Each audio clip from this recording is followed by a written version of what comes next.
பூஞ்சோலை மாணவர்கள் அனைவருக்கும் வணக்கம். இன்றைக்கி 15 செப்டம்பர் 2025 திங்கட்கிழமைக்குரிய நியூஸ் பேப்பர் வந்து பார்க்க போகிறோம்ப்பா. ஸோ ஹெட்லைன் என்ன அப்படின்னு சொல்லி பார்த்தீங்கன்னா, 364 வாக்குறுதிகள் நிறைவேற்றம், எதிர்க்கட்சிகளுக்கு முதல்வர் ஸ்டாலின் பதில் அப்படின்னு சொல்லியிருக்காங்க. இதில் எக்ஸாம் பாயிண்ட் ஆஃப் வியூவில் அப்படின்னு பார்த்தா எதுவும் இல்லை. பட் இந்த ஹொசூரில் பார்த்தீங்க அப்படின்னா, அதாவது மாநில நெடுஞ்சாலை எண் 44 இருக்குது பார்த்தீங்களா. இப்போ நம்ம இந்தியாவோட மிகப்பெரிய நீளமான தேசிய நெடுஞ்சாலை எதுனா 44. அதோட 844 இணைக்கும் வகையில் புதிய சாலை அமைப்பதற்கான சாத்தியக்கூறு குறித்த அறிக்கை தயாரிக்கப்படும் அப்படின்னு சொல்லியிருக்காங்க. சரியா, அதாவது NH44ஓட NH844 இணைக்கணும் அப்படின்ற மாதிரி சொல்லியிருக்காங்க. இது என்ன அப்படின்னு சொல்லிட்டு நாளைக்கு நம்ம தெளிவாக பார்த்துருவோம். சரிங்களாப்பா, அது சாத்தியக்கூறு எப்படி இருக்கும் அப்படின்ற மாதிரி பார்த்துக்கலாம். பட் நீங்கள் இந்த நம்பர்ஸை மட்டும் ஞாபகம் வச்சுக்கோங்க, 44 844. சரியாப்பா, இது ரெண்டும் இணைக்கிறதுக்காக இப்போ பிளான் போயிட்டுருக்கு. அடுத்து பார்த்தீங்கன்னா, இந்த அன்பு கரங்கள் திட்டம், இது சார்ந்த இன்ஃபர்மேஷன் உள்ளே இருக்குது. இருந்தாலும் மேலோட்டமாக பார்க்கணும் அப்படின்னா, பெற்றோரை இழந்து உறவினர்கள் ஆதரவில் வாழும் குழந்தைகளுக்கு சரியாப்பா மாதந்தோறும் 2000 ரூபாய் வழங்கக்கூடிய திட்டம் தான் இந்த அன்பு கரங்கள் திட்டம். அதோட தொடக்க விழா வந்து சென்னையில் கலைமாணவர் அரங்கத்தில் நடைபெற்றிருக்கு. சரியாப்பா, சரி, அது சார்ந்த இன்ஃபர்மேஷன் உள்ளே பார்ப்போம். இது தாய்மானவர் திட்டத்தின் கீழே இந்த திட்டம் அறிவிக்கப்பட்டிருக்கு. Right, okay. வேறு எக்ஸாம் பாயிண்ட் ஆஃப் வியூவில் பார்த்தோம் அப்படின்னா இதாக இருக்குது பார்த்தீங்களா, இங்கே தான்ப்பா இருக்குது. அதாவது மாதம் 2000 ரூபாய் அன்பு கரங்கள் திட்டம். சரியா, அதாவது என்ன சொல்லியிருக்காங்கன்னா, பெற்றோரை இழந்த குழந்தைகள் கல்வியை தொடர்றதுக்காக மாதம் 2000 ரூபாய் உதவித்தொகை வழங்கக்கூடிய திட்டம். இந்த திட்டம் வந்து தாய்மானவர் திட்டத்தோட ஒரு பகுதின்னு சொல்லியிருக்காங்க. ஆக்சுவலாக நீங்கள் தாய்மானவர் திட்டம் அப்படின்னா ஒரே திட்டம் நீங்கள் எடுத்துக்கிற கூடாது. ஏன்னா இதுக்கு முன்னாடி நம்ம தாய்மானவர் திட்டத்தில் வந்து இந்த ரேஷன் கடைகள்லேருந்து 70 வயதுக்கு மேற்பட்டவங்களுக்கு ரேஷன் பொருள் விநியோகம் பண்ணுறது தாய்மானவர் திட்டம் அப்படின்னு சொல்லி பார்த்துருந்தோம். ஆக்சுவலாக தாய்மானவர் திட்டம் அப்படின்றது அதாவது ஏழை வயதானவர்களோட வாழ்வாதாரத்தை மேம்படுத்துறது தான் தாய்மானவர் திட்டத்தோட ஒரு முக்கிய நோக்கம். சரியாப்பா, பெண்கள், ஏழை மக்கள், வயதானவர்கள் ப்ளஸ் மக்களோட வாழ்வாதாரத்தை மேம்படுத்துறது இதோட முக்கிய நோக்கம்.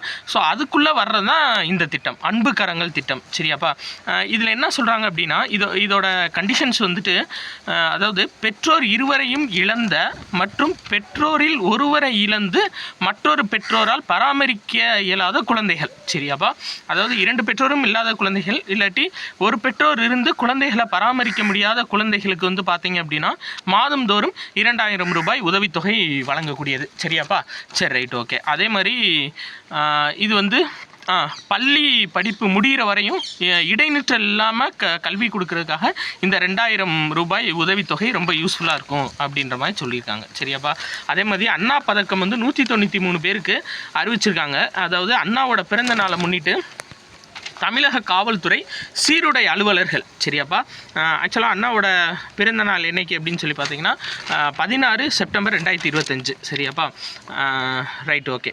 இல்லை sorry, 15 September 2025. Right, okay. 15 September 2025 அறிஞர், அதாவது 15 செப்டம்பர், சரியாப்பா, 2025 15 செப்டம்பர் அறிஞர் அண்ணாவோட பிறந்த நாள். சரியா, அதை முன்னிட்டு தமிழ்நாடு காவல்துறை மற்றும் சீருடை அலுவலர்களுக்கு மொத்தம் 193 பேருக்கு அண்ணா பதக்கங்கள் வழங்கியிருக்காங்க. சரியாப்பா, ரைட், ஓகே. அடுத்து இந்த பாருங்கள், காக்கும் கரங்கள்னு ஹெட்டிங் கொடுத்துருக்காங்க.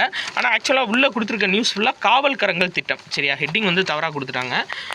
என்ன அப்படின்னா, அதாவது காக்கும் கரங்கள்ன்றது வேறப்பா. இது வந்து காக்கும் கரங்கள் வந்து முதலமைச்சர் வந்து துவக்குனது. அதாவது அந்த இராணுவ வீரர்கள் இருப்பாங்கள்ல, ரிட்டையர்டான இராணுவ வீரர்கள், இல்லை இராணுவ வீரர்கள் இல்லாதவங்களுக்கு அவங்களுக்கு வந்து பார்த்தீங்க அப்படின்னா இராணுவ வீரரோட குடும்பத்தினருக்கு தொழில் துவங்குவதற்காக 1 கோடி ரூபாய் வரை கடன் வழங்கும் திட்டம் தான் இந்த காக்கும் கரங்கள். ஆனால் உள்ளே கொடுத்துருக்க நியூஸ் வந்து காவல் கரங்கள்ன்றது வேற. என்ன அப்படின்னு சொல்லி பார்த்தீங்கன்னா, தமிழ்நாடு காவல்துறை சார்பாக, அதாவது இந்த சாலை ஓரங்களில் விடப்பட்ட பராமரிப்பு இல்லாதவங்க இருக்காங்க பார்த்தீங்களா, அவங்கள வந்து கூப்பிட்டுட்டு வந்து அவங்கள சரி பண்ணி அவங்கள காப்பகங்களில் ஒப்படைக்கிறது தான் இந்த காவல் கரங்கள் திட்டத்தோட முக்கிய நோக்கம்.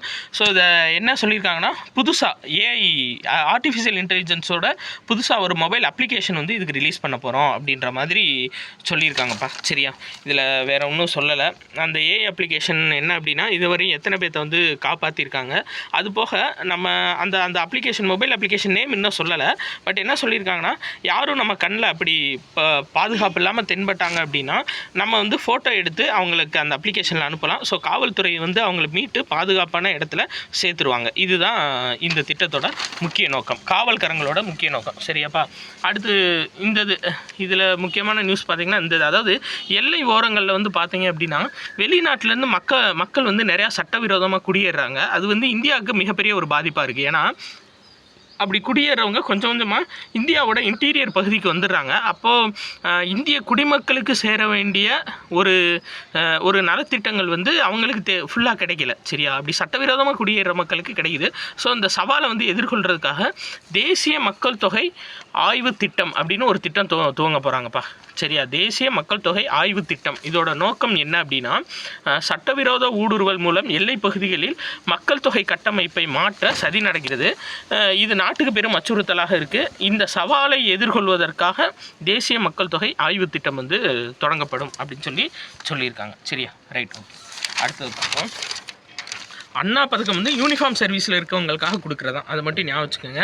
அதே மாதிரி நம்ம ஏற்கனவே நேற்று பார்த்த நியூஸ் தான், சென்னை உயர்நீதிமன்ற நீதிபதியாக எம் சுந்தர் இருந்தார் இல்லைங்களா, அவரை வந்து மணிப்பூரோட உயர்நீதிமன்ற தலைமை நீதிபதியாக மாற்றிருக்காங்கப்பா. சரியா? இதை ஞாபகம் வச்சுக்கோங்க. அதே மாதிரி பாட்னா உயர்நீதிமன்ற நீதிபதி பவன்குமார் பி பஜந்தரி. சரியா? அவரை வந்து கர்நாடகா உயர்நீதிமன்ற தலைமை நீதிபதியாக உயர்த்தியிருக்காங்க. சரியா? அதை ஞாபகம் வச்சுக்கோங்க. ஸோ எம் சுந்தர் இவர் ரொம்ப முக்கியம். மணிப்பூரோட உயர்நீதிமன்ற தலைமை நீதிபதியாக உயர்த்தியிருக்காங்கப்பா, பதவி உயர்த்தியிருக்காங்க. சரி, ரைட். அடுத்தது ஹிந்தி தினம். அதாவது 1949 செப்டம்பர் 14ஆம் நாள் தான் அரசியல் நிர்ணய சபையால் நாட்டோட அலுவல் பூர்வ மொழியாக ஹிந்தி ஏற்கப்பட்டது. எப்போனா 1949 செப்டம்பர் 14. அதனால் செப்டம்பர் 14 வந்து ஹிந்தி தினமாக கொண்டாடிட்டு வராங்க. ஸோ இதை ஞாபகம் வச்சுக்கோங்க. சரிங்களா? எஸ்எஸ்சி படிக்கிற ஸ்டூடெண்ட்ஸ் இதை ஞாபகம் வச்சுக்கிறது உங்களுக்கு ரொம்ப பெஸ்ட். ரைட். ஓகே, அடுத்தது பார்க்கலாம். அதாவது ஹாங்காங்கில் சூப்பர் ஓப்பன் 500 பேட்மிண்டன் போட்டி நடைபெற்றுச்சு. இதில் இந்தியாவை சேர்ந்த லக்ஷயா சென், சாத்விக் சிராக் இணை வெள்ளி பதக்கம் வென்றிருக்காங்க. சரியாப்பா? அதாவது இந்தியாவோட லக்ஷயா சென்னு, சாத்விக் சிராக். சரியா? இந்த இணை வந்து பார்த்திங்கன்னா வெள்ளி பதக்கம் வென்றிருக்காங்க. அதே மாதிரி குத்துச்சண்டை போட்டி நடந்துச்சுப்பா, மகளிர் குத்துச்சண்டை போட்டி லிவர்பூலில் நடந்துச்சு. ஸோ அதில் வந்து பார்த்திங்கன்னா மீனாட்சி ஹூடா, ஜாஸ்மின் லம்போரியா இவங்க 2 பேரும் ரொம்ப முக்கியம்ப்பா. ஏன்னா குத்துச்சண்டை போட்டியிலேருந்து கண்டிப்பாக ஒரு கொஸ்டின் கேட்டுடுறாங்க. ஸோ மீனாட்சி ஹூடா, ஜாஸ்மின் லம்போரியா இவங்க வந்து தங்கப்பதக்கம் ஜெயிச்சிருக்காங்க. சரியாப்பா? மகளிர் குத்துச்சண்டை போட்டியில். அப்படியே இங்கே பார்த்தீங்க அப்படின்னா வெள்ளி பதக்கம் 2 பேர் ஜெயிச்சிருக்காங்க. யாருன்னா நுபுர் ஷியாரோன்.